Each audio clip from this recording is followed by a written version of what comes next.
বাস্তব কথা কই, আমার ভাইয়ের চরিত্র ফুলের মতো পবিত্র। এই যে আপনি কথাটা বলছেন যে নেতার পক্ষে, ঠাড়া মিছা কথা, ঠাড়া মিছা কথা।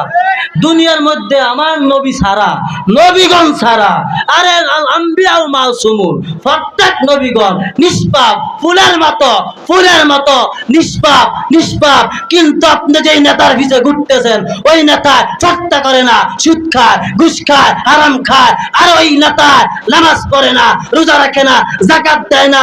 ওই নেতার চরিত্র দিয়ে আপনি কন আমার নেতার চরিত্র ফুলের মতো পবিত্র, এটা হাসা কইলেন না মিছা কইলেন? এতরকম হাসা করলাম মিছা কইলেন? স্লোগান বহুত আছে, এই স্লোগান বর্জন করতে হবে। এই স্লোগান কোন মুসলমান, কোন নেতার, আমার মুহাম্মদ সাল্লাল্লাহু আলাইহি ওয়াসাল্লাম ব্যতীত অন্য কোন নেতার পক্ষে দিতে পারে না। আমার ভাইয়ের চরিত্র ফুলের মতো পবিত্র, নামাজ নাই একত্র, এই তো হইছে নেতা। এটা ঠাড়া মিথ্যা কথা। এরকম স্লোগান আমরা চাই না, চাই না, চাই না। কথা বলেন ঠিক কিনা?